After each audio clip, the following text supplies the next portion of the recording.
Hey guys, tonight we drift into the soot-dusted haze of Victorian London, where lamplight flickers, fog hugs the narrow cobblestone streets, and, if you listen closely, you can hear an entire society shuffling under their covers, not sleeping. You're there, in a lumpy bed stuffed with horsehair, the smell of coal smoke bleeding in through the window. Your body exhausted, but your brain absolutely not having it. You toss. You turn. You try lying flat like your doctor recommends, something about blood flow, but your thoughts skitter across your mind like anxious mice in a bakery. Sound familiar? Congratulations. You've just caught Victorian insomnia and you probably won't survive this. At least not with your sanity intact. So, before you get comfortable, take a moment to like the video and subscribe. But only if you genuinely enjoy what I do here. And drop your location and what time it is where you're watching. I'm curious how many of us are sleepless together tonight. Now dim the lights. Maybe turn on a fan for that soft background hum, and let's ease into tonight's journey together. You're not alone in this restless night. The year is 1871. The sun set hours ago, but millions across the British Empire remain stubbornly awake. Something strange is happening. This isn't your ordinary bad night's sleep. It's a whole cultural affliction. They call it wakefulness, night brain, nervous exhaustion, or simply the condition. But you know it by the bone-deep ache of trying to will yourself unconscious, while the gas lamp outside your window hums with the ghost of electricity. Even Queen Victoria herself reportedly suffered from light slumbers and nervous fatigue, though the palace's hush-hush etiquette wouldn't dare label her insomniac. Still, if your monarch can't sleep in a bed the size of a small boat, padded with imported goose down and guarded by silence, what hope do you have in your rickety London flat with a mouse scratching behind the wainscoting? You shift again. The springs of the mattress groan like a Victorian ghost. Back then, beds weren't built for dreams. They were contraptions of discipline and posture. And the problem? No one could agree on why everyone was so sleepless. The Industrial Revolution had turned the night into an extension of the day. More people were reading, thinking, worrying. The city never fully shut down anymore. It just pulsed, dimmer. Gaslight flickers over your hands as you reach for the tiny silver bell beside your bed. A hopeful chime for a servant who will not come. The servants have insomnia too. Even the cat hasn't slept, blinking wildly at shadows like it. Knows something you don't. Doctors begin whispering about urban neurosis. Historians still argue whether it was caused by noise, new technology, moral panic, or just a lot of coffee. Probably a combination. Plus the wonderful new Victorian invention, anxiety. You roll over. Again, you start counting. Not sheep, too. Pedestrian. You count medical pamphlets on restlessness. There are over 50 in print, many titled things like The Silent Soul at Night or Why You Fail to Slumber. Each claims to cure you with just 3 easy steps, one of which inevitably involves avoiding exciting literature before bed. You're told the brain is like a coal furnace. If you feed it too much mental fuel late in the day, it will stay ablaze. You think back to the penny dreadful you read at twilight, The Cursed Tomb of St. Winifred's Bride. Oops, you could try a warm drink. But Victorian cocoa is thick, chalky, and spiced with questionable ingredients. And tea, that's half the problem. The average Londoner drinks 4 cups a day, minimum. And herbal teas? Well, tonight's chamomile might also be laced with a hint of laudanum, depending on your apothecary's sense of adventure. Still, better that than a midnight stroll. London after dark isn't exactly relaxing. Horse-drawn cabs clatter over. Stones, night soil collectors slosh buckets in alleys, and somewhere a street preacher shouts about the wages of sin and the dangers of lustful dreams. You close the shutters tighter. The medical men aren't helping either. Their advice contradicts itself. One physician says too much bed rest will ruin you. Another insists on 12 hours a night minimum. And somewhere in the middle is Dr. Thomas, Walshy, who thinks your spinal cord might just be tired? Yes. Spinal exhaustion is very much a thing in 1871, but you know what's really exhausting? This cloying perfume of Victorian paranoia. The belief that every choice you make after 8 p.m. is a moral one. Sleep, they say, is not just rest, it's virtue. And sleeplessness? A weakness. A sign that you've been indulging in improper thoughts, improper food, or improper behavior. You sigh. This isn't helping. You fluff your pillow again and think about something cheerful. Like the fact that in just a few decades, Sigmund Freud will invent a whole new reason you can't sleep. Your unconscious mind. And he'll base that on Victorian cases just like yours, including one woman who insisted her insomnia came from the ghost of her ex-husband staring at her ceiling fan. You'd laugh, but your stomach's making weird noises now. Shouldn't have had that kidney pie at 10 p.m. But hey, Victorian supper habits are what they are. Supper was the smallest meal, tea and toast. But that doesn't stop you from sneaking something heartier when no one's watching. Your candle guttered an hour ago. You're in darkness now, real darkness, except for the gentle orange glow from the gas lamp outside, where a policeman trudges, past on his beat. He looks tired too. Everyone is. And as the gas hisses, the clock ticks, and your blankets trap more heat than comfort, you realize this. You're not the only one lying awake, wondering what's wrong with your body, your soul, or your society.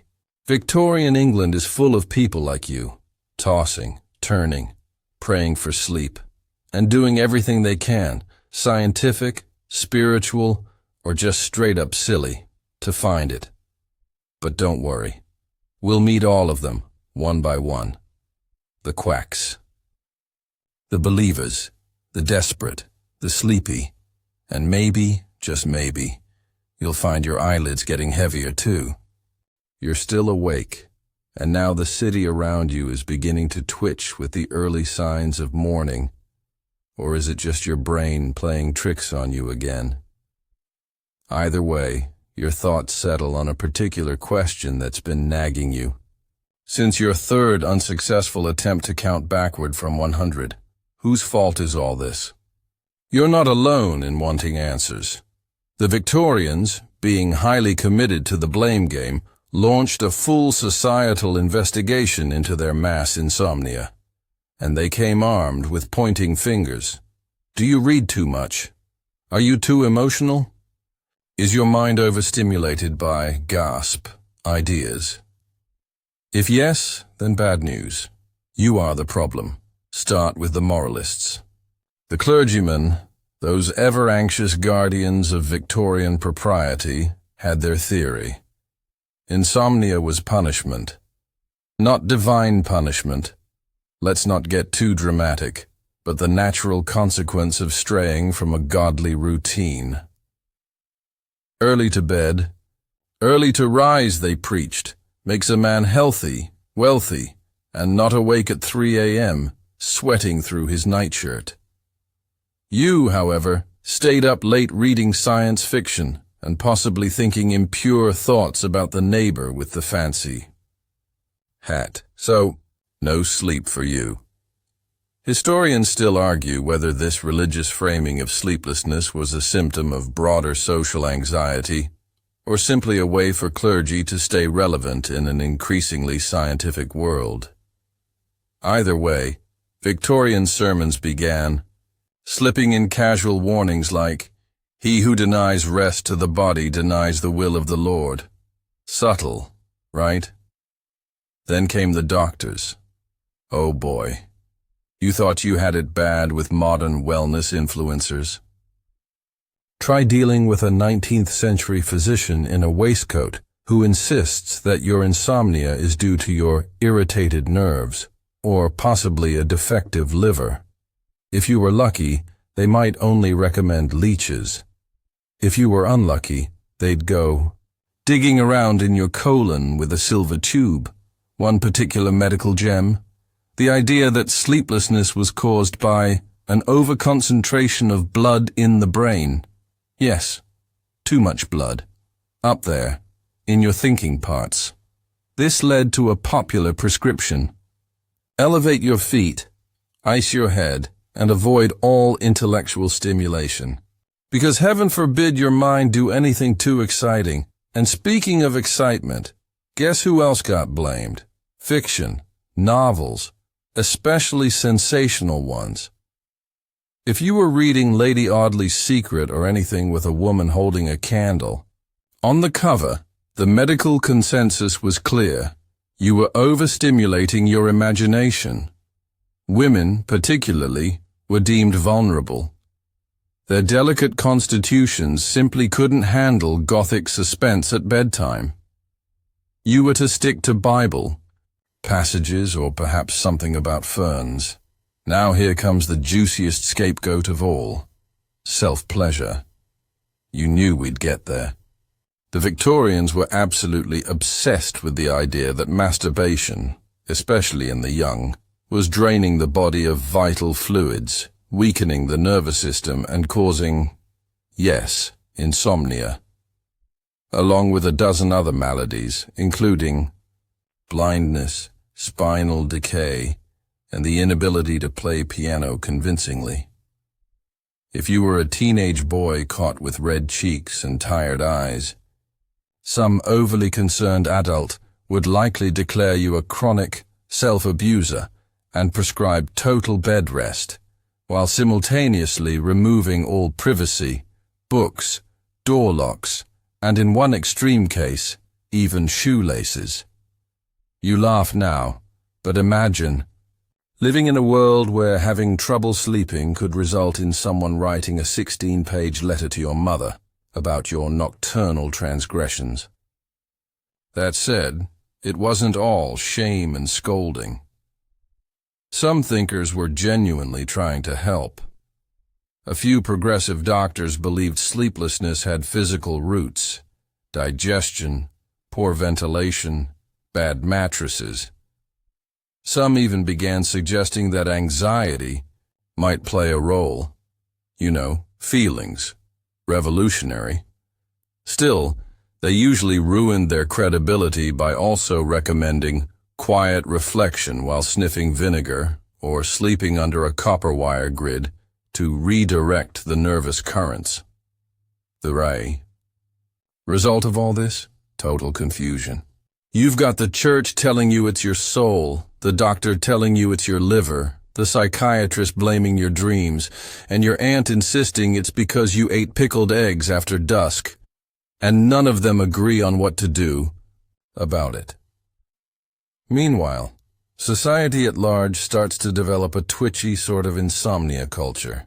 There are pamphlets circulating at train stations with titles like "Rest for the Weary Mind" and "God's Peaceful Embrace at Night." Rich women begin complaining at tea about their sleepless spells, and men in clubs nod grimly while saying things like, "Yes, I've had the wakefulness too since the Crimea." You're not sure if they mean the war or the wine. And slowly, as more and more people begin talking about insomnia, something shifts. Not only is it common, it's fashionable. Like having a slight cough in a Bronte novel, insomnia starts signaling depth. Intellectuals claim sleeplessness is a byproduct of brilliance. Artists insist their minds are too alive for rest. If you sleep soundly every night, maybe you're just not thinking hard enough. But even the glamorous version of insomnia doesn't help when it's 3 in the morning, and you're lying on a horsehair mattress wondering if your brain is leaking vital essence. You try the foot elevating trick. You try the cold, compress. You even try repeating Psalm 23, though you're not particularly religious. The Lord may be your shepherd, but he's not helping you nod off. You glance at the flickering shadows on the ceiling. Maybe you'll try to be more moral tomorrow. Maybe you'll drink fewer stimulating infusions. Maybe you'll avoid that scandalous serialized novel. Or maybe, not for the first time, you begin to wonder if everyone else is just pretending they sleep. Your thoughts circle the same drain until the first bird chirps, mocking you from the soot-stained eaves. You haven't slept. And the real fun, it's only just beginning. The next wave of sleep experts are about to enter the scene, and they've brought electrotherapy machines, vibrating chairs, and a near fetishistic obsession with the human spinal column. You lie there, a bit dazed now.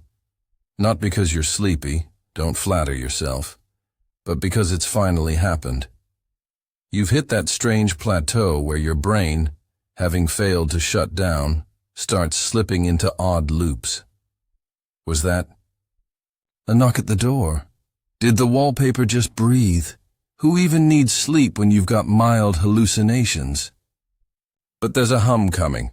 No, not from outside. This one's man-made. Mechanical. Electric. Ah, yes. You've now entered the era of gadgetry for the sleepless. Welcome to the stage. Victorian electrotherapy, vibrating contraptions, and the enthusiastic meddling of medical electricians. Yes, that's a real title. Imagine yourself seated in a stiff leather chair in 1883, surrounded by polished brass coils and ominous humming wires. A gentleman in a finely trimmed mustache and frock coat assures you that your insomnia will soon be cured. He straps small copper pads to your temples, dips something into salt water, flips a switch, and your scalp buzzes like a nervous beehive. This is galvanism, baby. The belief that electrical current, properly applied, could rebalance your nervous system and promote rest. Historians still argue whether these devices had any therapeutic effect or were just elaborate placebos with a nasty bite. But to desperate Victorians, electricity was the miracle of the age, and they were willing to let it dance across their skulls if it meant even one solid nap. Some of the machines were subtle, like electro-sleep helmets or portable galvanic belts you wore to bed, which gently zapped you with the strength of a twitchy moth. Others not so much. There were entire clinics where you'd be strapped to a bed and dosed with restorative current, while attendants in white gloves adjusted dials and reassured you that the burning sensation was just the nervous waves resetting themselves. One of the earliest and loudest promoters of this shocking trend was a physician named Dr. Golding Bird. His name alone sounded like something from a Dickens novel, and he loved a dramatic demonstration. At public lectures, he'd have volunteers wired up like Christmas turkeys, while he cranked up the voltage and explained that electricity was simply God's own balm for the weary mind. You wouldn't be surprised if he then handed out hymnals and rubber gloves. But don't think electricity had the monopoly on weird. For every zap-happy inventor, there were 5 more pushing vibrational therapy. Not massage, mind you, vibration. Full body trembling induced by devices with names like the soporific oscillator or the nerve harmonizer. You'd sit, or sometimes stand, on a metal plate while a motor whirred into life, shaking you with the force of an underfed jackhammer. This, apparently, soothed your nerves. Doctors claimed that vibrating the spine dislodged neural static and improved circulation. Patients described the sensation as curiously jarring or like being tickled from the inside. One woman from Bath declared that the vibrating table cured her headaches and her husband's melancholy, but also made their dog terrified of the sitting room. Still, the machinery wasn't all madness. Some early sleep clinics adopted techniques that sound downright modern.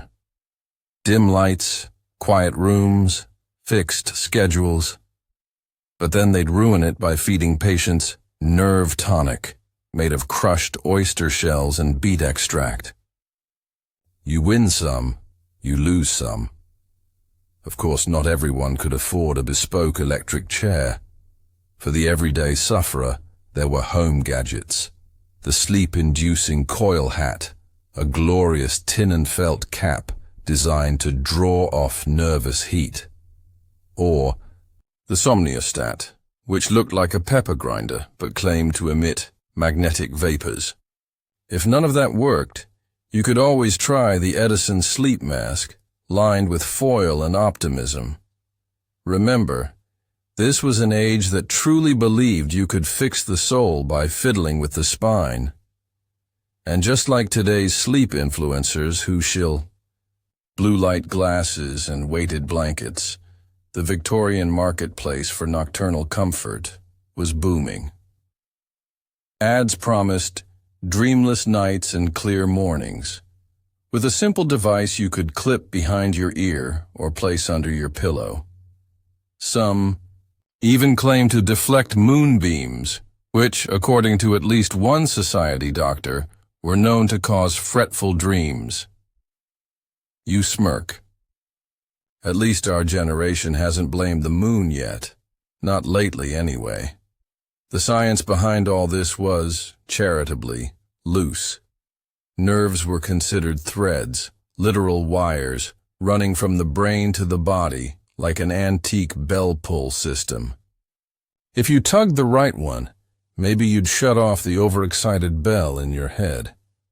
But not everyone found electricity soothing. Some patients reported worse symptoms after being zapped: headaches, heart palpitations, and in one case, spontaneous swearing. One pamphlet warned about the dangers of galvanic overstimulation causing erotic dreams, which naturally became its best-selling point. Still, even skeptics found themselves drawn to the hum. There was something comforting about plugging into a force greater than yourself. Something that made you feel connected to the invisible currents that powered the telegraph, the tram, and perhaps your weary soul. And if none of the gadgets worked, you were simply told you hadn't used them correctly. Try a longer session. Try a higher voltage. Try shaking the bed before shaking your expectations. You roll over in your own bed now, 140 years later, wondering what it says about humanity, that even with all our apps and smartwatches, we still believe that sleep might be something we can force, trick, or hack. The Victorians, at least, were honest about their desperation. They put it on display, brass fittings and all, and somewhere, deep in the archives of a forgotten London clinic, there's probably a dusty metal box labeled, "For acute nervous sleepers." Inside, a pair of vibrating gloves, a coil of copper wire, and a small sign that reads, "Use only on Tuesdays." Your eyes are gritty now, as if lined with powdered chalk. The ceiling still hasn't changed, but something has. The air. Thicker, somehow. Heavier. That's not your imagination. It's the memory of another Victorian cure creeping into your consciousness. One that didn't buzz or jolt. One that didn't involve vibrating tables or copper caps. This one came in bottles, dark ones, with labels that promised peace, rest, tranquility, and often delivered at a price. Welcome to the soft, seductive world of the Victorian sleep draft. The theory was simple. If your body wouldn't let you sleep, sedate it. If your mind refused to slow down, drug it into submission. You'd be surprised just how many of those dainty little blue glass vials sitting on your great-great-grandmother's dressing table were actually full-blown narcotics. Let's start with laudanum, a household name back then, though it now sounds like something a villain might whisper in a Gothic novel. Technically, it was just opium dissolved in alcohol. But practically, it was the nightcap of choice for everyone from grocers to poets. If you were plagued by restlessness, melancholy, or simply too many thoughts at bedtime, a few drops in your tea would send you floating into a velvet fog.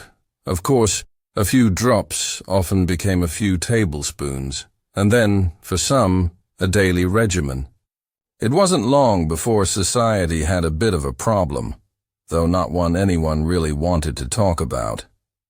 Historians still argue whether Victorians truly understood laudanum's addictive potential or chose to ignore it because, frankly, everyone was using the stuff.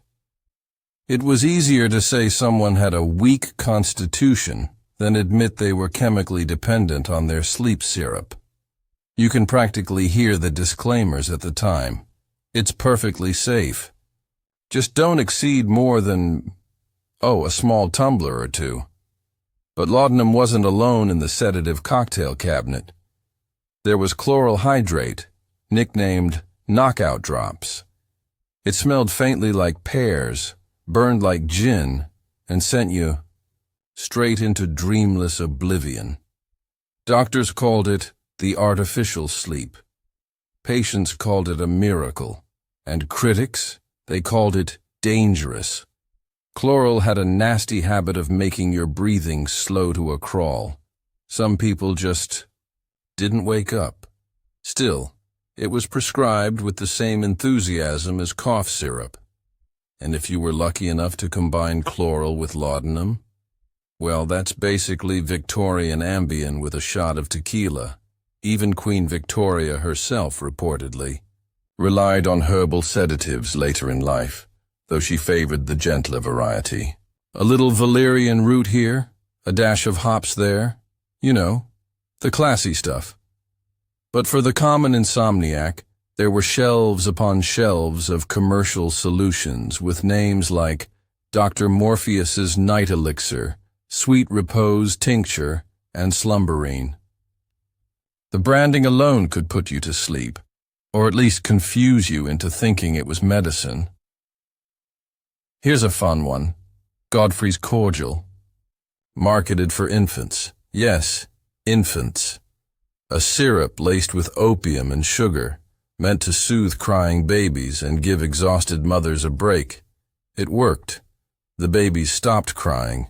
In fact, sometimes they stopped everything. But the bottles kept selling, because silence for some was worth the risk. If this is sounding grim, don't worry. The Victorians had their share of humor about it too. One satirical magazine described the gentleman's bedtime routine as 2 shots of laudanum, a glass of sherry, and a firm prayer that the butler didn't mistake the poison bottle for the port.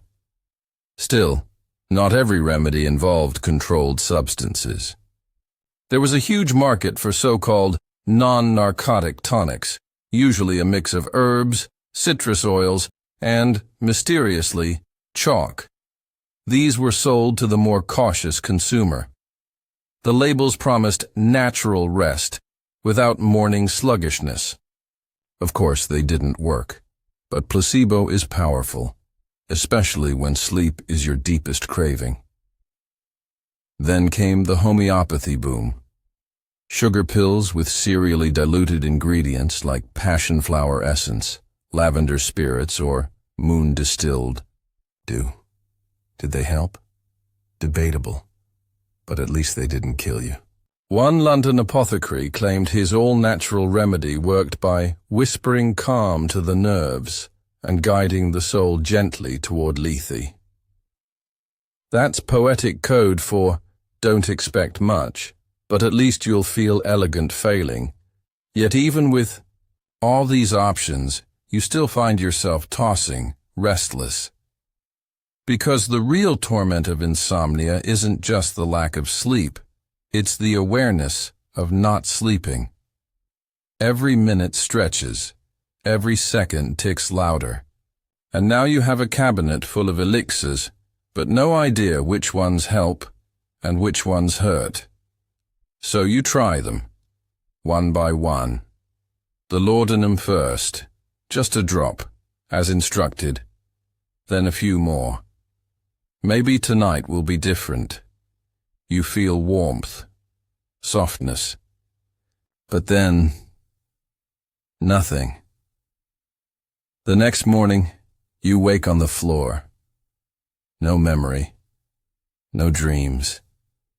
Just a dull headache and the faintest scent of bitter syrup on your pillow. You stare at the bottle and wonder how something so small can hold such power. And yet, you'll try it again, everyone did. The famous, the forgotten, the poets and the postmen. Insomnia, after all, doesn't care about class or character. It visits everyone, and in the absence of understanding, a little bottle with a curled paper label starts to look like salvation. But somewhere in the fog of narcotic nights, a shift begins. New minds are stepping forward. Not inventors or priests this time, but psychologists. They don't want to shock you, shake you, or sedate you. They want to talk. Yes, you're about to lie back on a fainting couch, close your eyes, not to sleep, mind you, and begin to explain your dreams. Your eyelids droop for a second, just one, but then your brain, the ever-vigilant night watchman, rattles the cage. No sleeping yet. Not until you've walked through the dim corridors of the mind, hand in hand with the most unlikely of sleep. Doctors, the Victorian psychoanalyst. Yes, it's time to lie down, preferably on something uncomfortable and velvet, and talk about your mother. But let's not get ahead of ourselves. First, a mood shift. You're no longer surrounded by crackling coils or the smell of medicinal port. The lights are lower now. The room is warmer. There's a ticking clock on the mantel, a potted fern suffering bravely in a corner, and a gentleman, in pince-nez glasses, seated behind a walnut desk. His beard is concerning. His pen is poised. And he wants to know about your dreams. This is the dawn of psychological insomnia. The idea that perhaps your sleeplessness isn't caused by bad humors or lack of electricity to the spine, but by something far more insidious. Your own thoughts. Enter Sigmund Freud, storming into the tail end of the Victorian era with his well-waxed mustache and truly wild ideas. In 1899, he publishes The Interpretation of Dreams, a book that essentially declares, you're not sleeping because your subconscious has something to say, and it will keep you up all night until you listen. Historians still argue whether Freud understood the science of sleep or just talked about it because nobody else was, sort of like that guy in your group project who didn't know the material but insisted on leading the presentation. Still, Freud was onto something. He didn't invent the idea that dreams mattered. Ancient cultures beat him to it by a few millennia. But he did give sleeplessness a new identity, as a symptom of inner conflict. Your insomnia, he suggested, wasn't physical. It was psychological. Maybe even moral. What kept you awake wasn't the moon or the mattress. It was the buried guilt of wanting to yell at your father during tea. This resonated in an era that was already anxious, restrained, and full of secrets. Victorian society ran on appearances, stiff collars, polite smiles, unspoken griefs. It was the perfect breeding ground for a sleepless culture. So when someone like Freud said, "Your dreams are just coded messages from your repressed self," people leaned in, despite having no idea what he meant by Oedipus complex or latent desire. You shift slightly in bed. This all feels a bit too intimate now, doesn't it? But Freud wasn't alone. Around the same time, there was Wilhelm Wundt, the German father of experimental psychology, who wanted to measure sleep like a lab experiment. He and others opened the first sleep studies, not by shocking people or drugging them, but by observing them, charting eye movements, breath rhythms, and the moment when dreams began to break through. Sleep was slowly transforming from a mystery to a method. And insomnia? It was no longer a failing of the body, but a puzzle of the mind.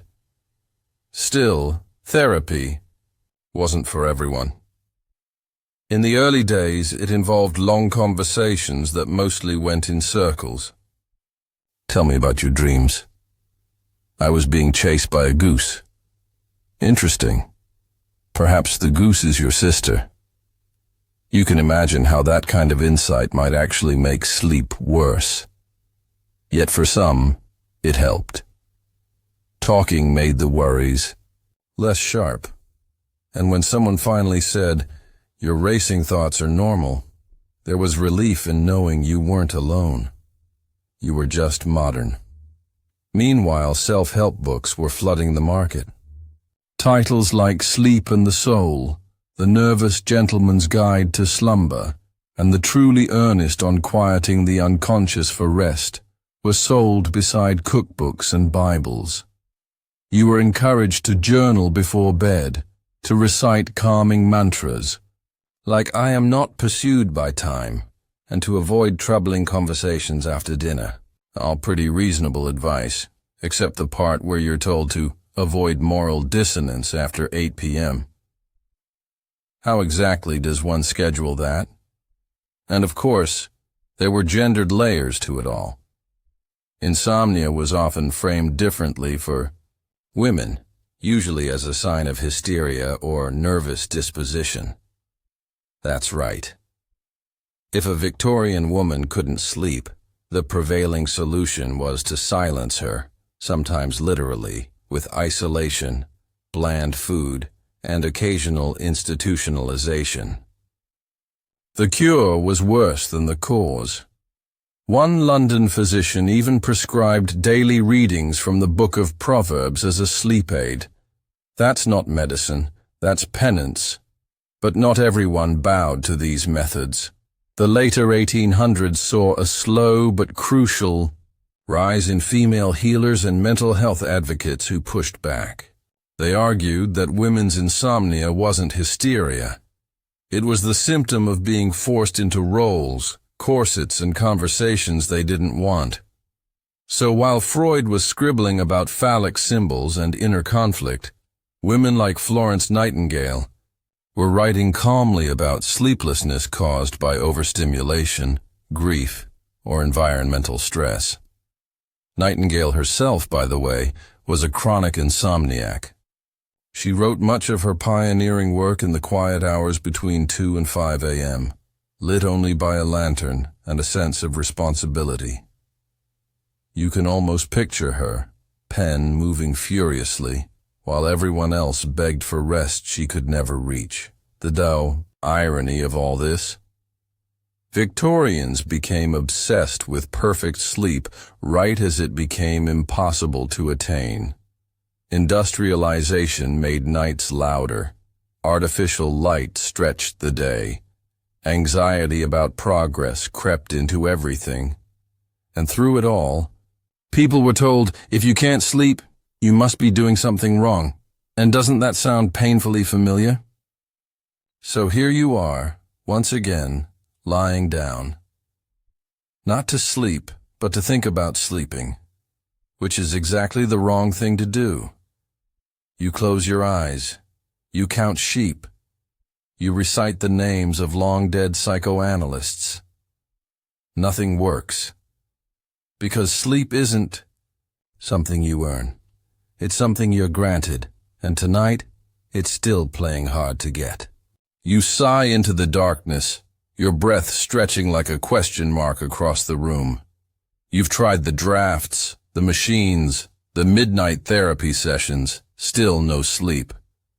So now, you turn to the ultimate authority of the Victorian household, not the doctor, not the psychologist, but the domestic guidebook. Yes, welcome to the age of the Victorian sleep manual, where women's magazines, household encyclopedias, and etiquette books laid out not only how to sleep, but how to live, so that you might someday deserve the privilege. You're not just lying in bed anymore.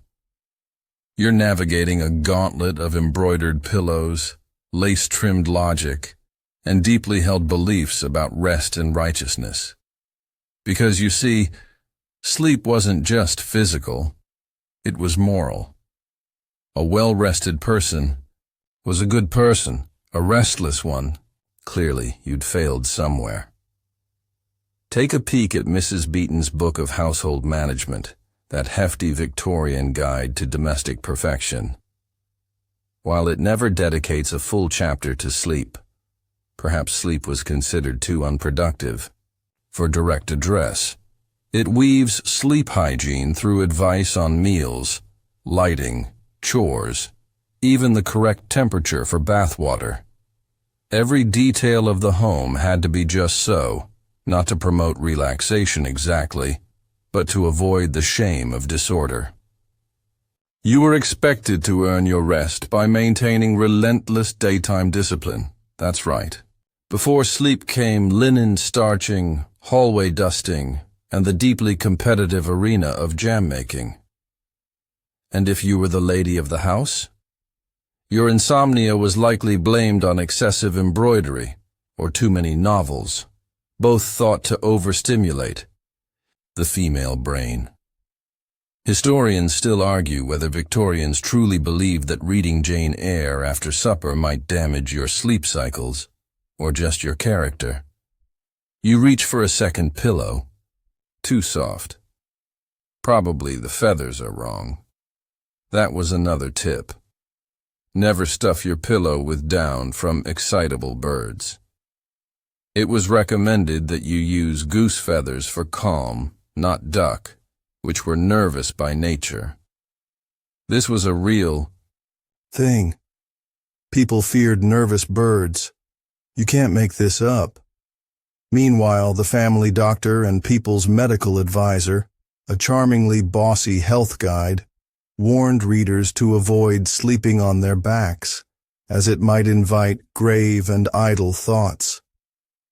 You were advised to sleep on your right side only, with hands gently folded like a corpse auditioning for sainthood. Even the bedroom decor had rules. No clashing wallpapers, no mirrors facing the bed. They were thought to confuse the soul upon waking. No heavy drapes without a lining, and absolutely no portraits of dead relatives staring at you while you try to doze. That last one seems fair.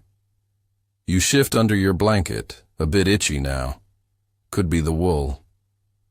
Victorian guides often recommended bed linens made of unbleached cotton. Bleached fabric was said to cool the moral temperament. Translation: you might start having dreams, and not the polite kind. Evening routines became ceremonies of precision. First, wash your face, not too cold, not too warm. Then brush your hair exactly 100 strokes, ideally with boar bristles. The brush itself should be kept in a wooden box, polished weekly. The idea was that clean habits led to a clean conscience, and a clean conscience led to better sleep. But the anxiety these routines created, that was rarely addressed. There's something deeply Victorian about setting up 10,000 rules to achieve a natural state. The irony is rich, like adding 27 ingredients to a salad and calling it simple fare. Oh, and if you happen to be wealthy, congratulations. You had a personal maid to plump your pillows and heat your stoneware bedpan. If you weren't, well, your only help was probably a passive-aggressive paragraph in the penny-illustrated paper reminding you that even the humblest servant girl may find peace if her hearth is orderly and her conscience clear. No pressure, and yet there's a certain tenderness in these rituals. The way Victorians fussed over bedtime suggested they valued sleep deeply. They revered it, not as escape, but as transformation. They believed that to sleep well was to live well, which makes their struggle with insomnia all the more tragic. They chased it like love, desperate, idealized, often misguided. Some households even kept dream journals, not in the psychological sense but as moral barometers. If you dreamt of flight, it was said to indicate ambition, of drowning, sin, of teeth falling out, impending scandal. That's one way to start the day, panicked, about your bicuspids and your reputation. And let's not forget the middle-class obsession with sleep as performance. Guests staying over were expected to comment on the restfulness of their quarters the next morning. Bedding too firm? Too soft? Heaven forbid you insult a host by mentioning a creaky frame. Social decorum often overruled comfort, leading to a phenomenon known unofficially as hospitality insomnia. It was easier to lie awake silently than admit the embroidered duvet smelled faintly of mothballs and bad decisions. Meanwhile, some writers began pushing back. Poets like Matthew Arnold and Thomas Hardy wrote darkly of sleeplessness, not as moral failure, but as a haunting. Their insomnia wasn't caused by ruffled sheets, but by existential dread. Their verses echoed with the weariness of minds, too, full of questions, too burdened by progress. And this shift, this poetic reframing, planted a seed, that perhaps insomnia wasn't something to be fixed, but something to be understood. Maybe it was a message, not a malfunction. Still, the house guidebooks didn't budge. They kept selling. Every year brought new additions, new rituals, new reasons you weren't yet perfect enough to rest. And you? You lie in bed, surrounded by all the advice of the era. You fluffed your non-duck pillow, folded your hands like a Victorian angel, and resisted the urge to read a novel with themes. But your mind?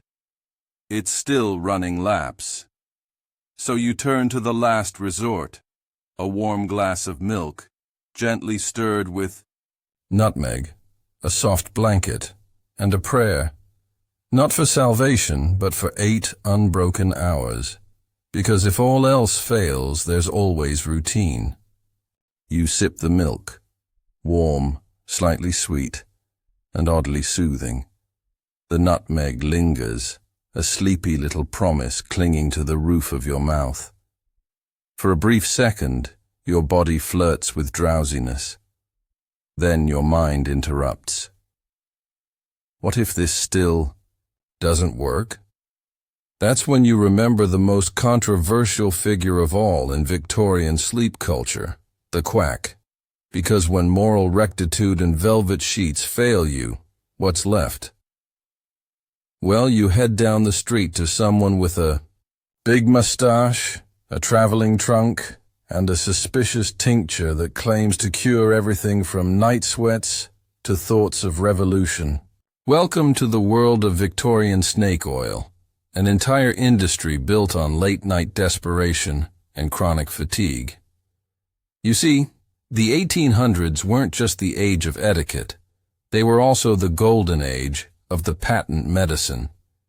These were unregulated concoctions with names like Dr. Bixby's Nervine Restorer and Professor Lafontaine's Night Syrup, sold out of wagons, printed in newspapers, and often advertised with delightfully unhinged testimonials. Cured my daughter's insomnia, and also the family cow's limp. One popular product was Mrs. Winslow's Soothing Syrup, originally intended for teething babies, but often co-opted by adults who couldn't sleep. Why did it work? Likely because it contained morphine. Just a pinch. Enough to lull both you and your screaming toddler into blissful unconsciousness. Problem solved. Historians still argue whether the creators of these elixirs genuinely believed in their formulas, or just knew a good marketing angle when they saw one. Either way, the results were often mixed. Some people did sleep. Others hallucinated owls for 3 days. You pull your blanket up, grateful your milk is only nutmeg and not opium. But still, you're curious. What exactly was in these so-called insomnia cures? Aside from narcotics, many featured chloral hydrate, one of the earliest sleep-inducing sedatives. It was tasteless, easy to mix with wine, and fantastically addictive. Victorian doctors called it a hypnotic and prescribed it liberally, especially to women suffering from nerves. Then came bromides, salts that dulled the central nervous system. By the 1870s, bromide was everywhere, in pills, chocolates, even cookies. The sleep it produced wasn't gentle. It was a heavy, groggy kind of unconsciousness that felt like being smothered by a polite ghost. But to the sleepless, it was divine. Of course, the long-term effects were dire: memory loss, skin lesions, and something called bromism, which sounds like a philosophy but was really just slow poisoning. Still, people kept taking it. Because in the battle between fear and fatigue, fatigue always wins. But even the quack cures weren't all chemical. There were also the devices. You may remember the electropathic belts from earlier, but things only got stranger from there. One invention, the somnambulator, promised gentle cerebral cooling via a copper bowl worn like a helmet. It made you look like a telegraph operator having a breakdown. Another gadget, the Vibro Sleep Harmonium, pulsed low-frequency vibrations through your mattress, basically an electric whoopee cushion designed for meditation. The intention was noble. The results were mostly noise and numbness. And then there was the hypnotism craze. Inspired partly by Mesmer's earlier work and partly by showmanship, late Victorians became obsessed with trance states. Parlors held sleep demonstrations where stage hypnotists would lull willing volunteers into dreamlike comas, sometimes for hours. This wasn't exactly therapy, but it was a performance of sleep, and that was enough. People believed in these methods because they needed to. Insomnia stripped them bare. In a time when control was everything, of appearance, household, body, sleeplessness was a loss of power, and any promise of remedy, no matter how absurd, felt like rescue. Of course, some charlatans were more cunning than colorful. A London doctor, by the name of Horace Blinkwell, yes, that's real, offered custom sleep cures based on your handwriting. For a fee, he'd analyze your grocery list and tell you whether to sleep facing east or stop eating figs. He made a fortune. You lie there wondering if you'd have visited Blinkwell. Honestly, at 2:47 a.m., it sounds like a reasonable investment. Then you hear a soft rustle, not in your room, but in memory. The image of those elaborate advertisements comes back. Swooping fonts, solemn testimonials, and dramatic claims. Sleep. Like the dead, with Dr. Featherstone's ether lotion, or banish night terror with moon tonic, purely herbal. May contain alcohol and or ghosts. Some remedies, surprisingly, did help. One was valerian root, still used today in modern sleep supplements. Another was passion flower, brewed as tea and sipped slowly while staring out a foggy window. These plants calmed the nervous system and didn't cause hallucinations involving Victorian mailmen, which was a plus. Yet it was the ritual of the remedy, more than the content, that soothed. Just the act of preparing a tonic, lighting a candle, and believing in its power was enough for some to drift off. The placebo effect? Perhaps. But placebo, in the quiet hours of desperation, is still a form of grace. One fringe practice involved magnetized water, which was just regular water left in the moonlight and whispered to, gently. People swore by it. Maybe because no one had ever whispered lovingly to their water before. There were even communities of insomniacs, support circles of sorts, who exchanged tips through letters and pamphlets.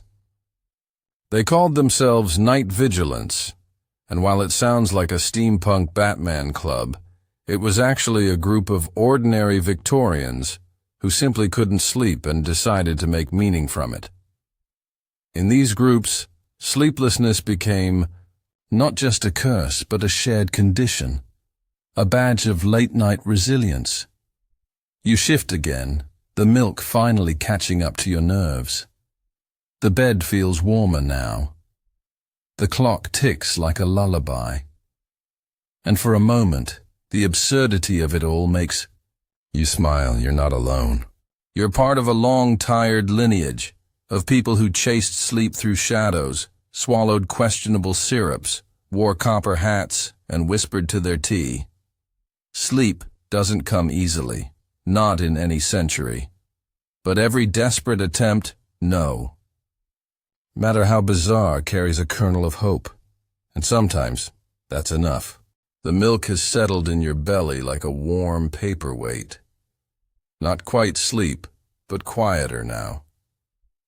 Your mind floats, lazily circling the question that all this desperation hints at.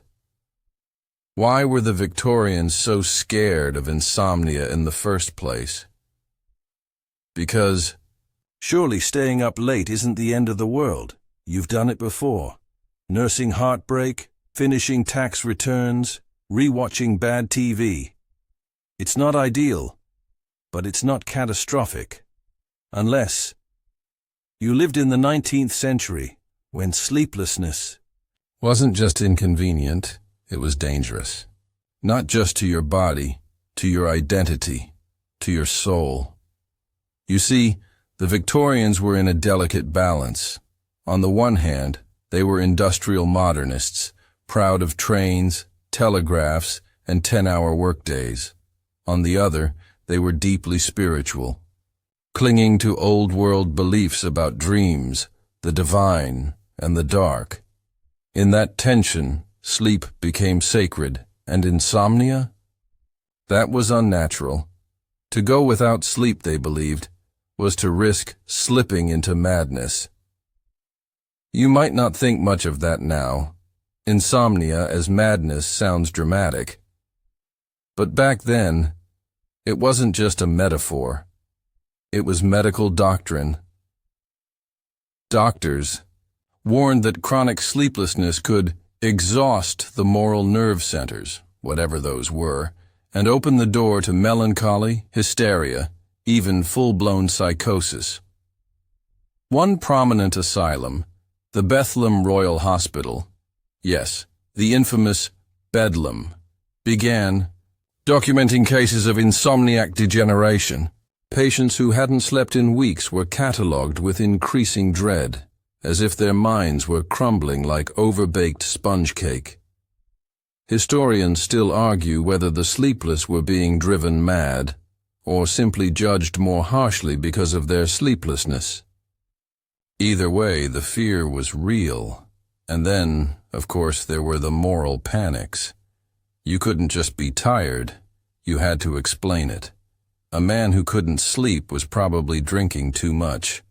A woman, too many novels again, or worse, indulging in melancholic self-abuse. A euphemism so vague and Victorian, it might just mean thinking about France. There's even record of people confessing sleeplessness to their priests. Not because they'd sinned, though they usually had to say that too, but because they believed insomnia was punishment. God was keeping them awake for a reason. This belief echoed in literature. In Shakespearean revival plays, insomnia was a sign of guilt. "Sleep no more," says Macbeth, and the audience didn't need footnotes. They knew. A conscience without rest meant a soul in trouble. And the Victorians loved a good ghost story. Haunted mansions, cold corridors, always at midnight when the unsleeping mind became most vulnerable. To stay awake too long, they whispered, was to open yourself to other realms. One lesser-known author, Wilhelmina Darcy Havers, wrote an entire novella titled The Woman Who Never Slept. Spoiler, she slowly became translucent. A metaphor? Probably. But also a warning, sleep or vanish. So naturally the sleepless turned inward. Some kept diaries, dark looping records of their failure to drift off. Entries like 2:18 a.m., heart agitated, feel like a shadow, or 3:42, woke again. Woke always. Others built elaborate justifications for their condition. Insomnia as genius, insomnia as martyrdom. One painter claimed he couldn't sleep because he was too filled with visions, which honestly sounds more impressive than "I had too much tea." And yet, the culture didn't totally shun the sleepless. It also romanticized them. Enter the nocturnal intellectual.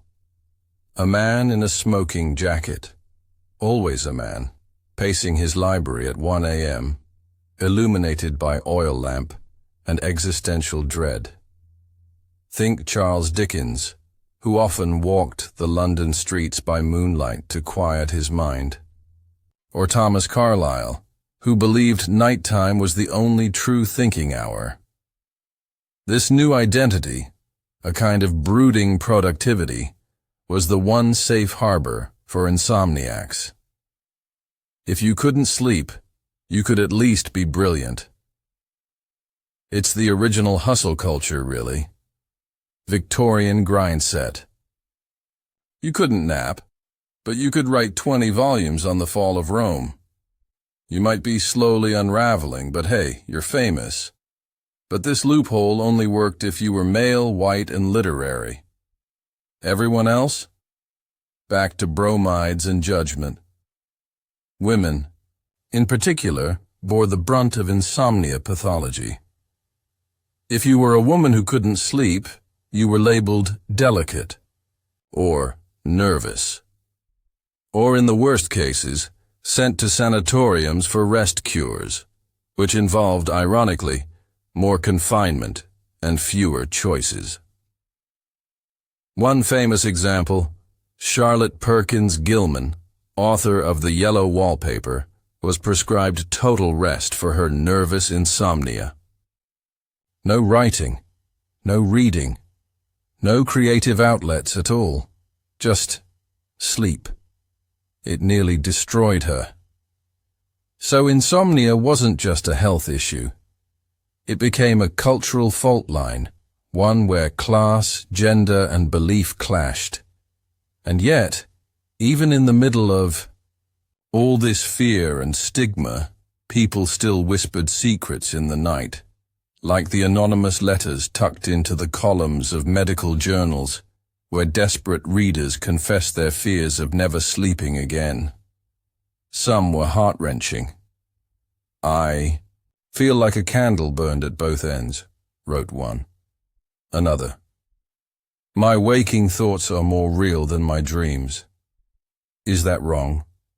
One physician, Dr. Silas Weir Mitchell, began publishing responses, not just prescriptions, but comfort. "You are not alone," he wrote. "The mind will settle. Sleep returns." That sentence ripples even now. Sleep returns. It did for them, sometimes. And it might for you. Because here's the thing. Insomnia, terrifying as it can be, isn't always an enemy. Sometimes it's a message, sometimes a transformation, and sometimes just too much cheese. You sink deeper into the mattress, the weight of history tucked around your shoulders like a quilt. You've seen the stigma, the fear, the mad inventions, the whispered prayers, and you've made it this far. The clock ticks on, but it's not mocking anymore. It's just ticking. The clock's ticking softens now, no longer a countdown but a lull, like a metronome conducting the hush. You shift slightly, your limbs warm and slow, as the room settles deeper into stillness. And somewhere behind your closed eyelids, a question lingers. With so much anxiety around insomnia, what did the Victorians actually believe sleep was? It might surprise you, but even in the age of train engines and steamships, the Victorians weren't totally sure what sleep did, not biologically. Not spiritually. They had theories, of course, some half-correct, others wildly unhinged, but the truth remained elusive. They didn't have EEGs or sleep labs. They had poetry, pseudoscience, and an enduring sense that sleep was sacred, possibly even supernatural. For some, sleep was a death rehearsal. The cousin of death, poets called it. Your body inert, your mind absent, your breath slowed to a whisper. Victorian households often likened peaceful sleep to a good death. The body arranged neatly, hands folded over the chest, everything still. That's why mourning portraits sometimes posed the deceased as if merely sleeping, a gentle lie wrapped in lace. But others believed sleep wasn't death-like at all. It was a journey, a nightly wandering of the soul. You didn't shut down. You left. Quietly, invisibly. Where you went. That depended on who you asked. The more mystical Victorians, influenced by mesmerism, Swedenborgianism, and theosophy, saw sleep as a passage into the astral realm, a dimension layered just above the physical world, where dreams and spirits mingled. If your dreams were vivid, they said, it was because you'd traveled far. One fringe theory, proposed by an amateur mystic named Jeremiah Blee, claimed that each night your spirit self roamed the earth gathering memories from your past lives. He insisted this explained déjà vu and nightmares. He also claimed to have been a Flemish candle maker in 1638. So, grain of salt. Historians still argue whether Victorians truly believed these mystical ideas, or if they adopted them in moments of romantic indulgence, like a locket held in secret, pulled out only when logic had failed. Meanwhile, the medical establishment clung to its own theories, mostly chemical. They speculated that sleep was caused by a reduction in cerebral blood flow. In other words, your brain got sleepy when it simply ran out of fuel. The solution? Rest, obviously, but also red meat, lots of it, a brain-feeding diet, one, pamphlet called it, consisting of beef, port wine, and something called potted ox tongue. You lie there, full of nutmeg and gratitude that no one's serving you ox tongue. Another theory suggested that sleep came from nerve depletion. Like a violin string wound too tight, your nervous system needed time to soften. This theory led to an explosion of nerve tonics, many of which were either alcohol-based or, oddly enough, made from crushed oyster shells. Calcium, you know, for the brain. But if sleep was the absence of nerve activity, what were dreams? Here things got wonderfully weird. Freud hadn't yet made his grand entrance, he was still a student. But the Victorians already knew dreams were powerful. Entire books were published decoding dream symbols. A black dog meant betrayal. A falling tooth meant death. A shipwreck meant repressed longing or indigestion. It was a flexible system. And for the devout, dreams were divine messages. God, after all, had a habit of showing up in them. Ask Joseph. So many Victorians kept dream journals, not just for amusement, but for guidance. I saw a white swan circling a mirror, one wrote. Does this mean I should not travel on Thursday? The most curious idea, though, came from a group called the Society for Psychical Research, formed in 1882. They took dreams seriously, scientifically. Their goal? To prove that the dreaming mind could predict events, or even transmit thoughts across distances. Early telepathy studies involved one person dreaming in London while another, in Edinburgh, focused intensely on an image. The results? Inconclusive, but wonderfully dramatic. One man claimed to dream about a fire in Dublin, only to wake and learn his cousin's bakery had burned that night. Coincidence? Maybe. Or maybe you shouldn't dream too close to flammable relatives. Not everyone was enchanted by dreams, though. For some, they were threats, uncontrolled, disturbing, morally suspect. Nightmares were sometimes attributed to the devil's interference, especially if they involved themes that would make a Victorian aunt clutch her pearls. There were even moral guides printed for children warning against unchaste dreams, suggesting a pre-bedtime prayer to bind the wandering mind. But despite all the debates, spiritual, scientific, and scandalized, one thing remained clear. Sleep mattered.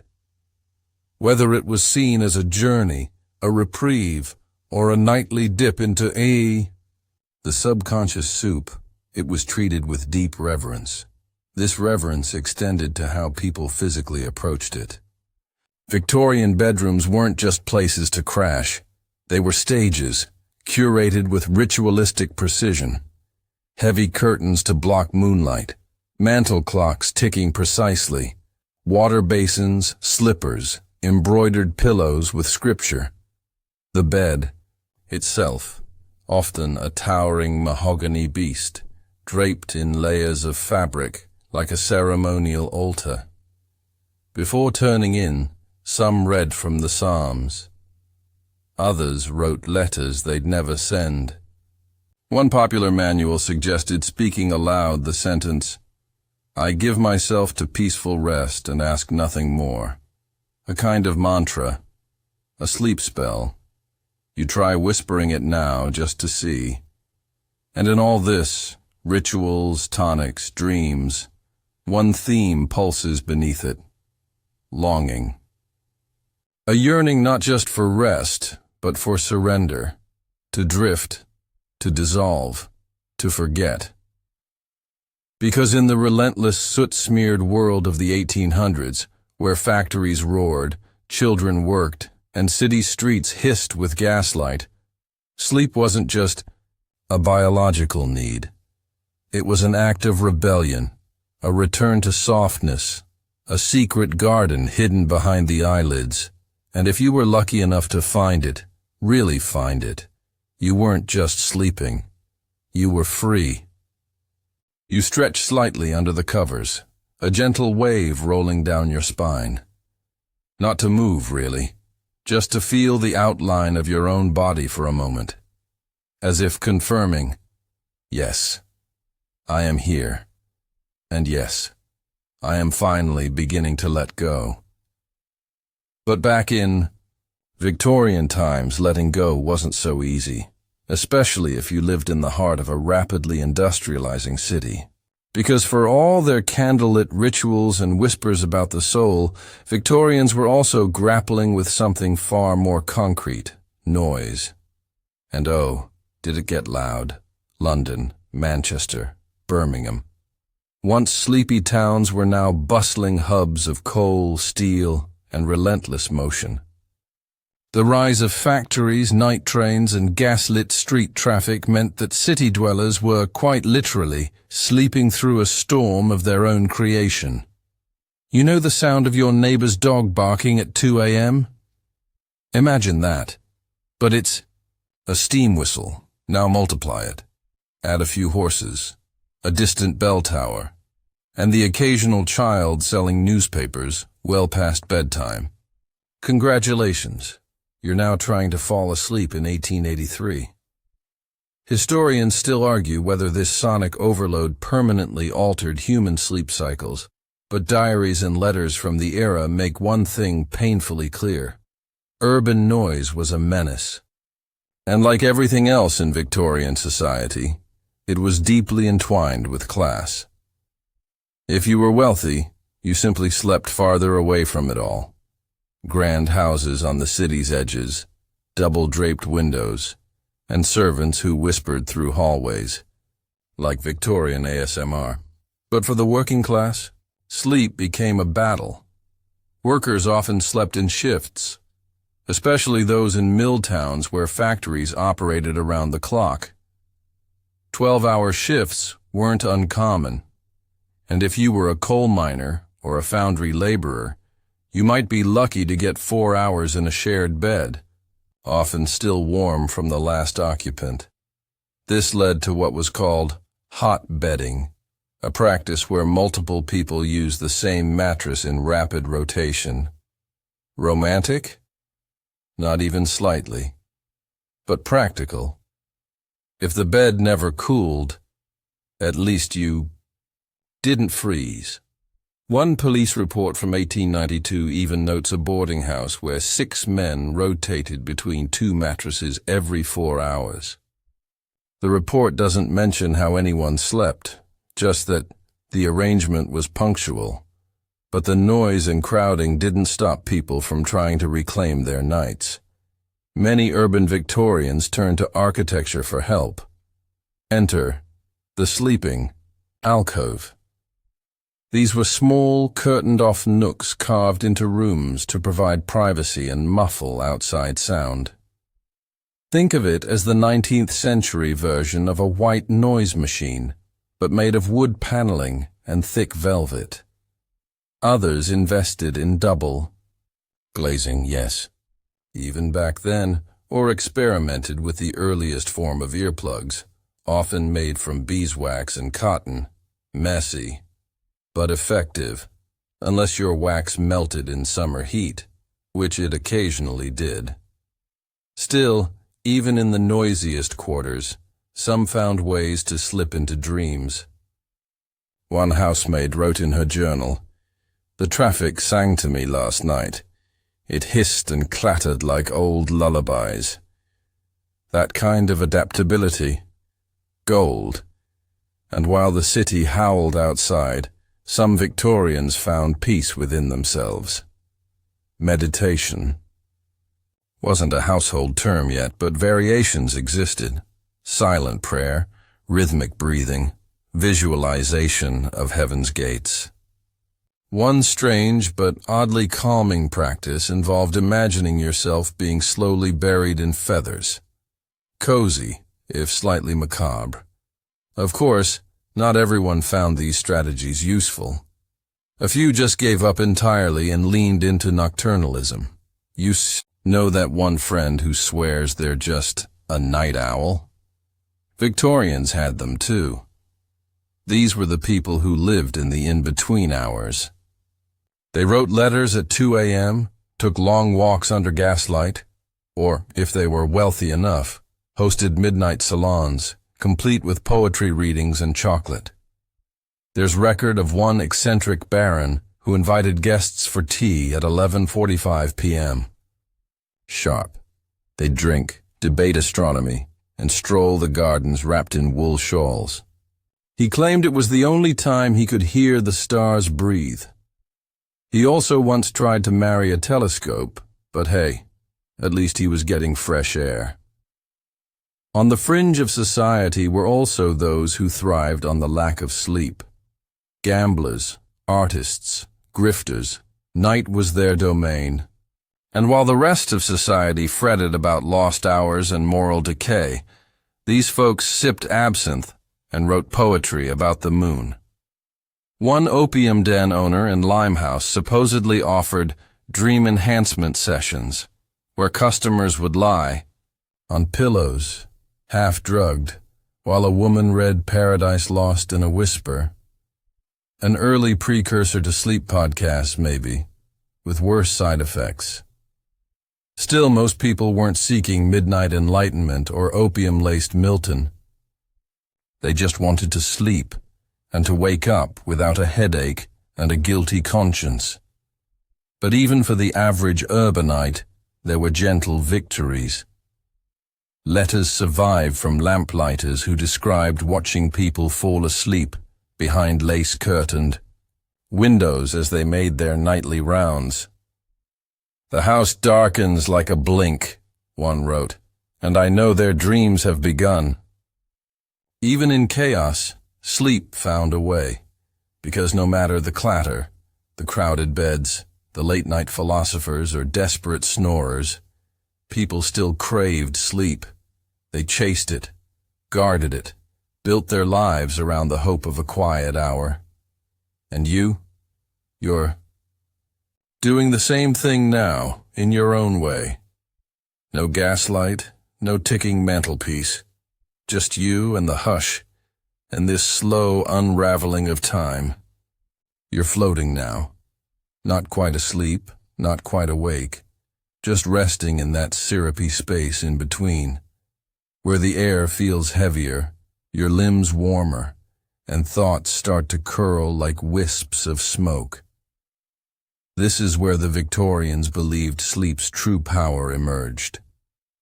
Not just in dreams or rest, but in something more mysterious.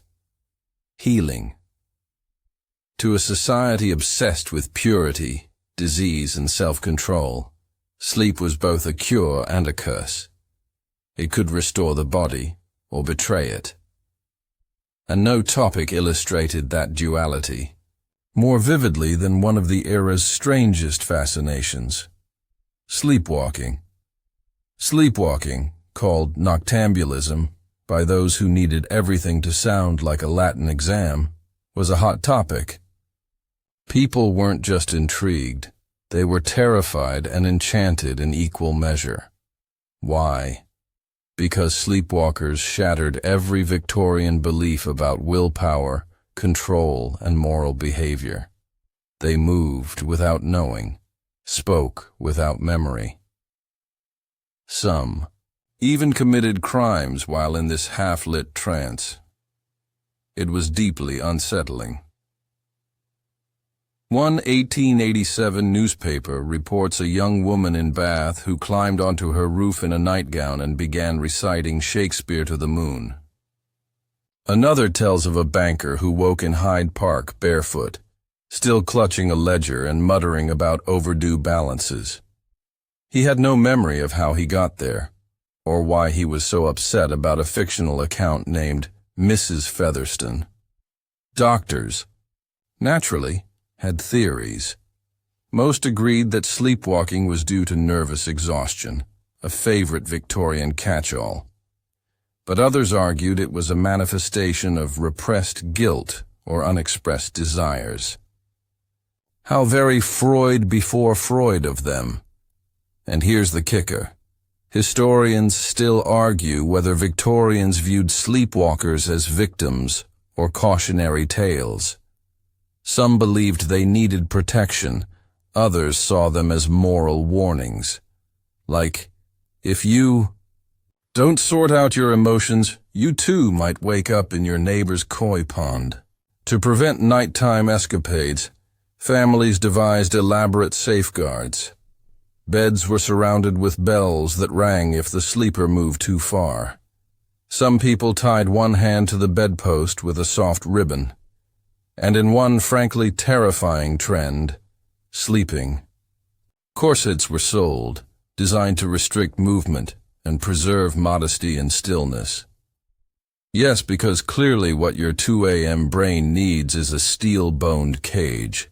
For the less mobile insomniacs, the night still offered danger, just of a different sort. You see, the longer Victorians went without sleep, the more they feared its mental toll. The word nervous appears in countless documents. Nervous collapse, nervous complexion, nervous fugue. Sleep wasn't just a rest. It was a barrier against madness, and nothing symbolized that fear more than the asylum. You might imagine a grim place, flickering gaslight, rustling gowns, far-off screaming. And, yeah, that's not far off. But what's surprising is how often insomnia is cited in asylum records as both symptom and cause.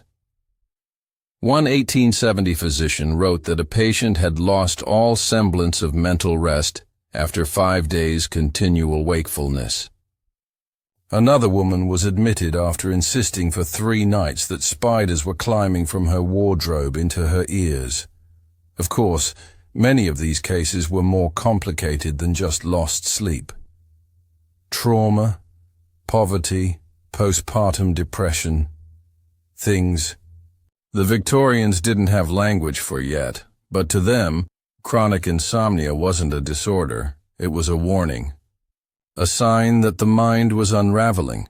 So naturally, asylums developed their own sleep protocols.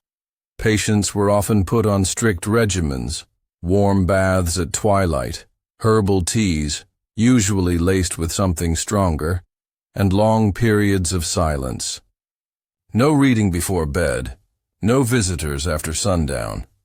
In some cases, patients were placed in padded sleep chambers, windowless rooms where sound could not reach. The goal wasn't just to rest, it was to reset the entire nervous system, and sometimes it worked. Letters from recovered patients tell of how silence stitched their thoughts back together. One woman describes sleep returning like a polite ghost, unexpected but oddly familiar. For others, though, the fear never left. Even when they slept, they worried the insomnia might come back. And in that way, sleep became something you had to earn, like forgiveness, like grace. Now, in gentler corners of society, far from asylums and clanging bells, sleep was still being approached with equal seriousness, just more politely. Ladies' magazines featured sleep advice disguised as poetry. Let thy days, woes drift like petals from thy mind, one column begins, before suggesting a linen sachet soaked in rose water and moral reflection. Etiquette books taught women how to maintain dream purity, Don't eat rich foods before bed. Don't read novels with too much passion. And never fall asleep angry, or worse, envious. You might bring those feelings into the dream world and wake up with freckles. Yes, freckles. Somehow, this was a real concern. Children, meanwhile, were lulled into submission with a mixture of fairy tales and threats.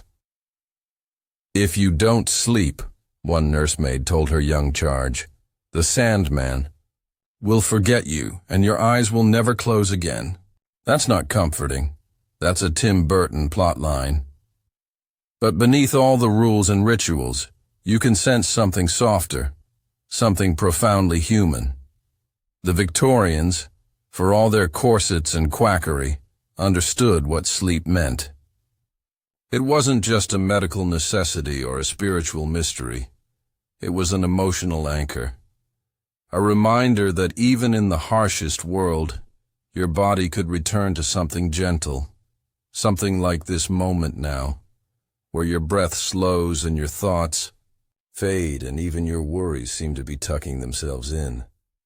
You're not on a rooftop reciting Hamlet. You're not pacing through Hyde Park with a ledger. You're simply here. And maybe that's the real miracle. Across all those centuries, in gaslight and moonlight, with or without the Sandman, we're all just trying to close our eyes. You barely notice the shift anymore. The line between your thoughts and the story has thinned like mist on warm glass. You're not just hearing about the Victorians, you're sort of with them now. Wandering cobblestone streets under a gaslit sky, clutching a tin cup of questionable herbal tea, wondering if tonight's the night you finally sleep through. And speaking of herbs, this is the moment when things start to get truly weird. Because when Victorian insomnia reached its stubborn peak, when prayers, corsets, and chamomile failed, the next step was always the same: the apothecary. Yes, that beautiful smelling, creaky floored den of miracles, where every jar promised salvation and every powder had a Latin name longer than your grocery list. If you couldn't sleep, the apothecary could help. Just maybe not in the way you'd expect. You'd walk in, bleary-eyed and yawning, and whisper something like, "I've not slept in 3 nights. I see birds that aren't real. Also, I tried tying a ribbon to my bedpost, and now I'm just sad." The apothecary would nod solemnly and produce a small green bottle labeled something comforting like Somnifor Elixir No. 7. And you wouldn't know this, but it probably contained alcohol, chloroform, laudanum, morphine, and, if the weather was particularly bad, maybe a dash of turpentine. The Victorians, bless them, had no chill when it came to drug formulation. Mainstream medicine offered sleep aids that were, in today's terms, controlled substances wrapped in nice packaging. Doctors prescribed laudanum, the infamous opium tincture, as casually as you'd hand out vitamin D. One popular sleep aid for nervous ladies was called Godfrey's Cordial. Sounds sweet, right? It was actually a morphine mixture given to teething infants, insomniac adults, and pretty much anyone standing still long enough. And here's the kicker. Historians still debate whether doctors knew how addictive these substances really were. Some evidence suggests they noticed patterns, patients returning too often, doses creeping higher. But the dominant theory was, well, if it works, keep using it. It wasn't denial exactly, more like professional optimism in a bottle.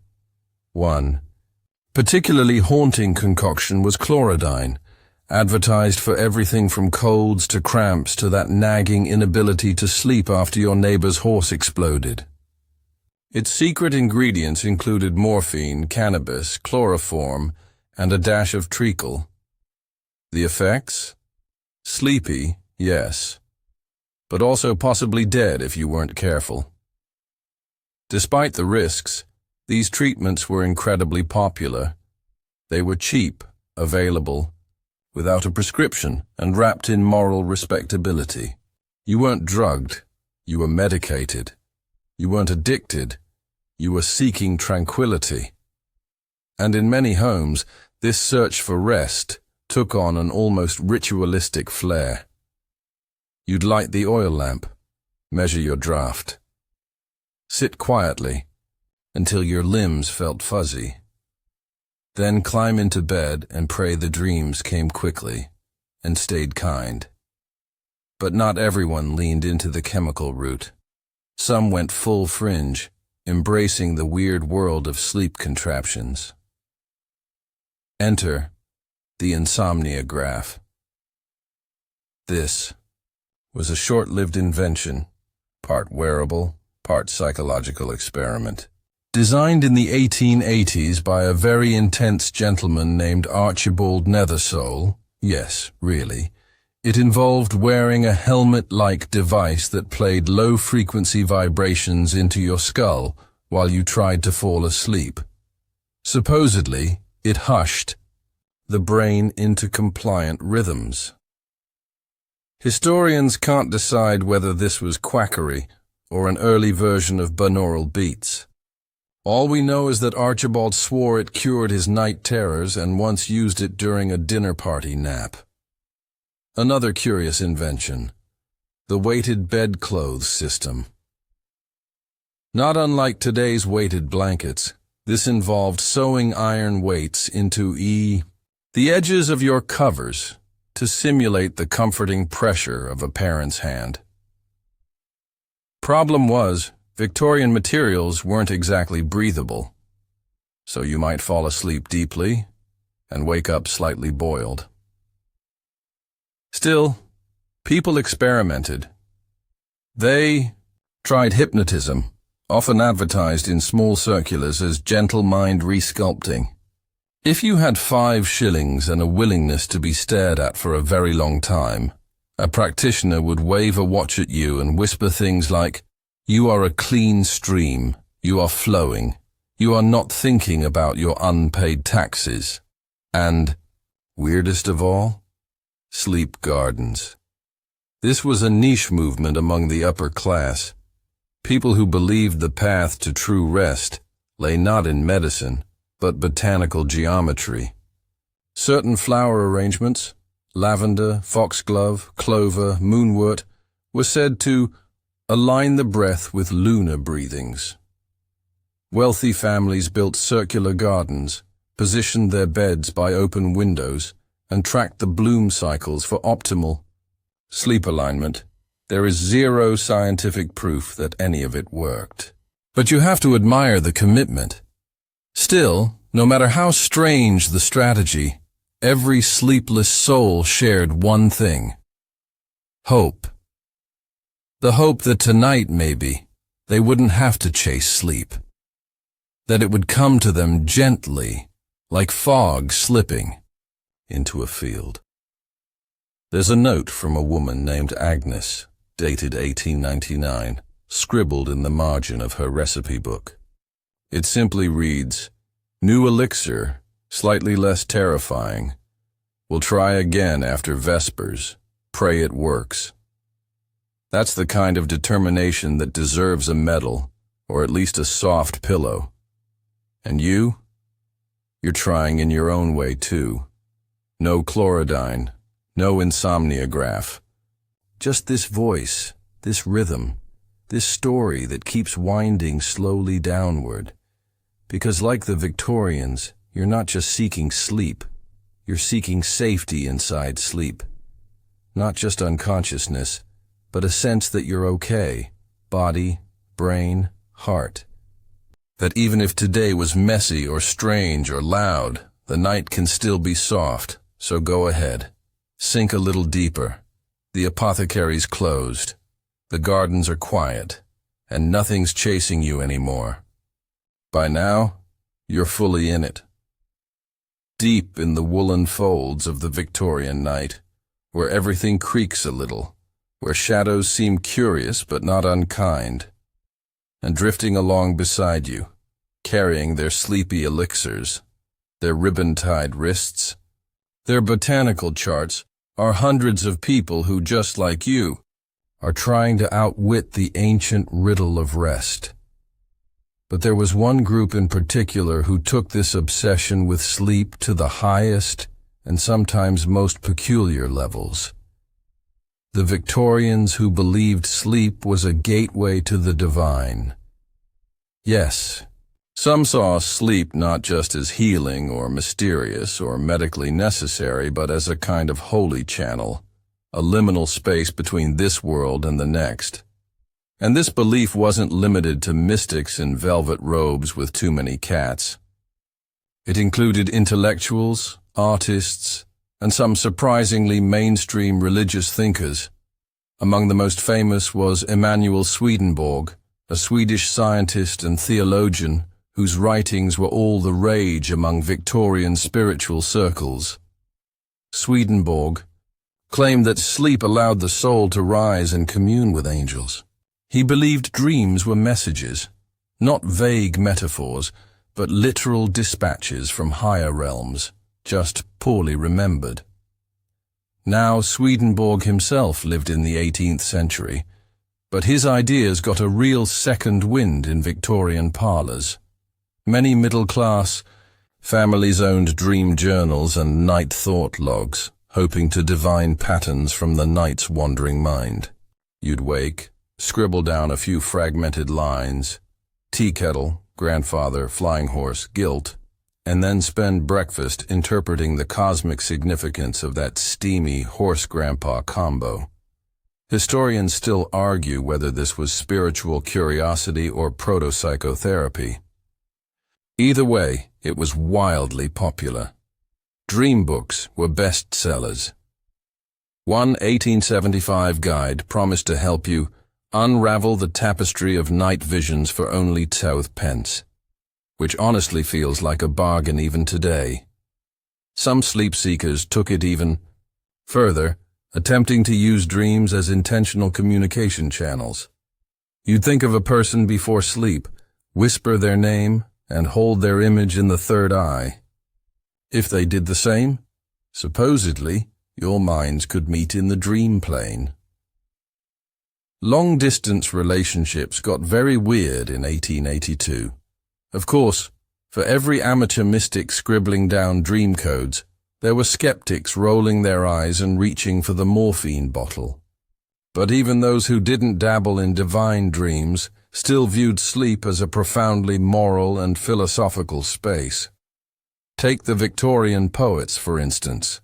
They loved sleep, not just as a topic, but as a metaphor for everything: death, purity, forbidden desire, the unconscious. Alfred Lord Tennyson once called sleep death's twin brother, cheery, while Christina Rossetti described it as a veil between souls.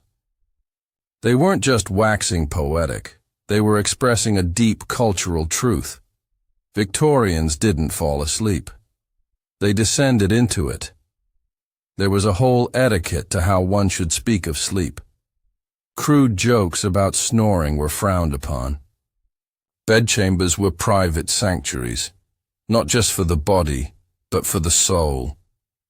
You didn't say someone passed out. You said they were visited by the hush. And if someone died quietly in the night, the phrase most often used was, "They fell asleep in the Lord." Even the language of beds reflected this spiritual reverence. Canopy beds were seen as protective cocoons, a kind of womb from which one emerged each morning renewed. The act of tucking in wasn't just domestic, it was symbolic, like swaddling the soul for its nightly pilgrimage. And yet, sleep wasn't always trustworthy. There was a quiet fear lurking in all this reverence, because if sleep brought dreams, it could also bring nightmares. And the Victorians had a particular talent for turning nightmares into moral cautionary tales. One infamous story, The Slumbering Sin, tells of a young girl who falls asleep after reading a scandalous French novel, probably just one about smiling too much. That night she dreams of fire and wolves and too many buttons.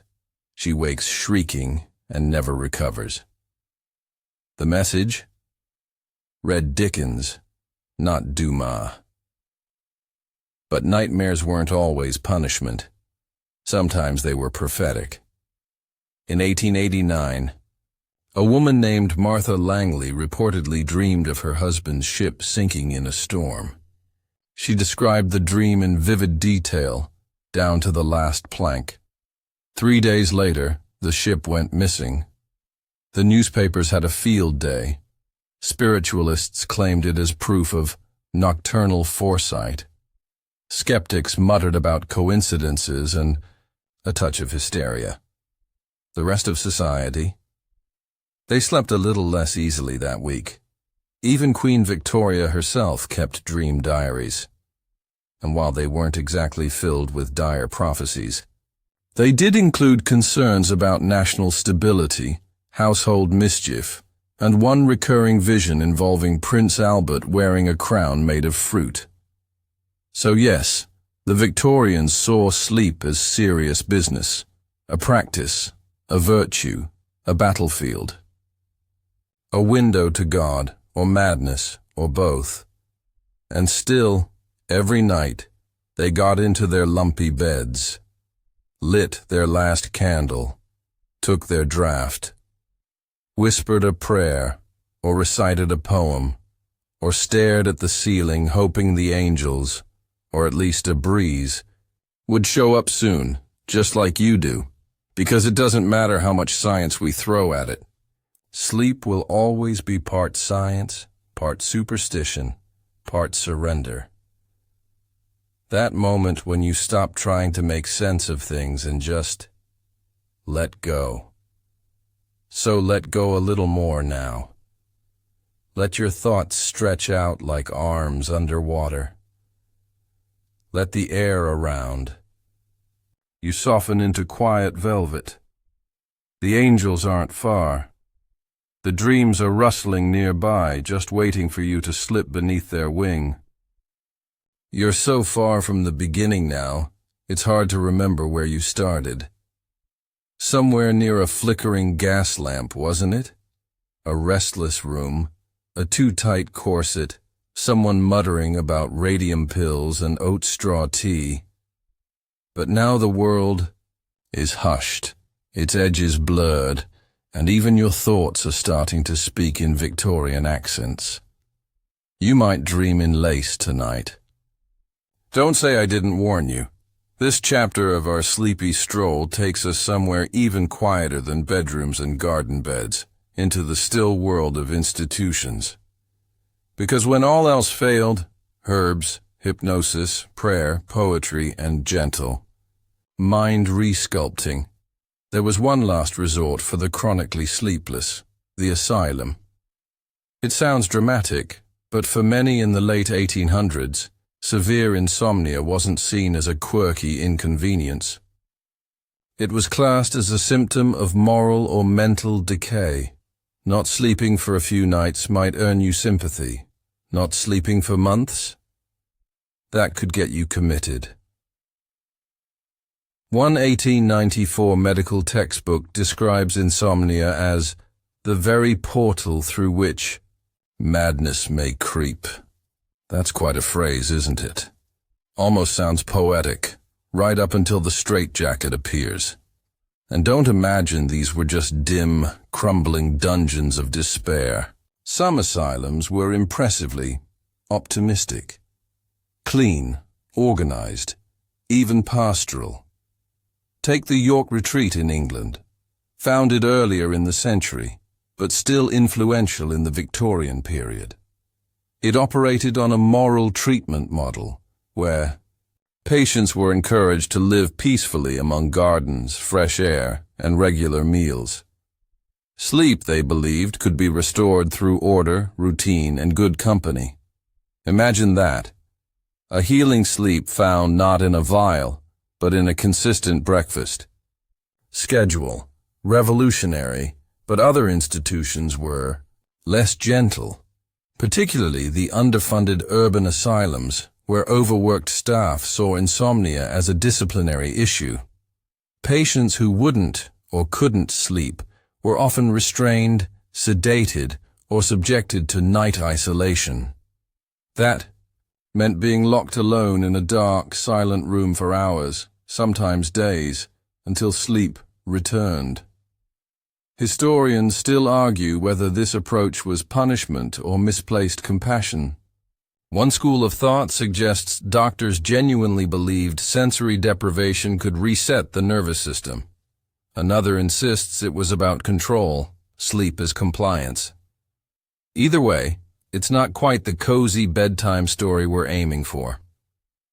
So let's shift just a little, shall we? Let's follow a quieter thread out of the asylum and back into the soft pulse of society, where sleepwalking, or noctambulism, had become a hot topic in medical journals and parlor gossip alike. See, the Victorians were obsessed with people who moved while unconscious, not just for the drama, though there was plenty of that, but because sleepwalkers seemed to exist in that magical gray space between body and soul. Awake, but not. Present, but elsewhere. It was like proof that the mind had its own secret paths at night. There were famous cases, like that of Miss Euphemia Draycott, who allegedly sleepwalked out of her second-floor window, landed unharmed, and wandered to the local chapel where she sang hymns until sunrise. Her doctor wrote an entire pamphlet called "On Sacred Automatisms in Women." Seriously. That's a real phrase someone was paid to invent. Then there was the phenomenon of somnambulistic crime. Several trials in the 1880s featured defendants who claimed their unlawful acts, often bizarre, like walking into neighbors' homes and rearranging all the chairs, were committed while sleepwalking. In at least one case, the judge let them off, saying, "The soul was clearly elsewhere." Which raises the question, if you sleepwalk through sin, who's really responsible? Dream logic even began leaking into legal thinking. Victorian courts wrestled with the idea that a man might act without conscious will, that the night might free us from morality just as easily as it frees us from memory. Not that you'd want to test that theory yourself, of course. If you're planning on stealing a goat and blaming melatonin, probably best to sleep on it first. Still, the idea that sleep was a space of alternate agency fascinated everyone from jurists to poets to teenage diary keepers. Because in a society obsessed with control, the sleeper was something radical, a being untethered, a person no longer bound by etiquette or grammar or the terrifying pressure to always be composed. And maybe that's what the Victorians feared most, not the absence of sleep, but its freedom, the way it made you weird, messy, vulnerable. Moved by things you couldn't explain, you might wake up crying from a dream of fog or laughing from a dream of socks. You might dream of someone long gone and feel their presence more clearly than sunlight. In sleep, the Victorians lost their empire of rational thought, and some of them loved that. Others, not so much. So they built rules. They published manuals. They invented teaspoons that tingled if you slouched while drinking, all in a beautiful, doomed attempt to domesticate the wild thing that sleep truly is. But here's the secret. Sleep was never meant to be tamed. Not then. Not now. You don't conquer it. You court it. You build little habits like ladders. You Wait for it patiently, without panic. You let it come the way fog drifts into a field, without sound, without fanfare, without apology. And it's coming now, isn't it? You can feel the edges of yourself going soft. The noise in your head is melting like sugar in warm water. You don't remember the last full sentence I said. That's perfect. That's the point. Let the story keep holding you. Let the night keep folding in. Just one more section to go. You've made it, not just to the end of the story, but to the place beyond story, where the words themselves feel feathered and loose, more like fog than thought. If your eyes are still open, they're probably only half listening. If they're closed, well, I'm still here, whispering through the folds of sleep like a late-night breeze through ivy. And here, in this last stretch of the Victorian night, we step quietly into what they feared and longed for the most. The idea that sleep was a kind of little death, and perhaps that death was only another kind of sleep. You've probably heard the phrase, eternal rest. It's on headstones. It's tucked into eulogies. But the Victorians didn't just say it.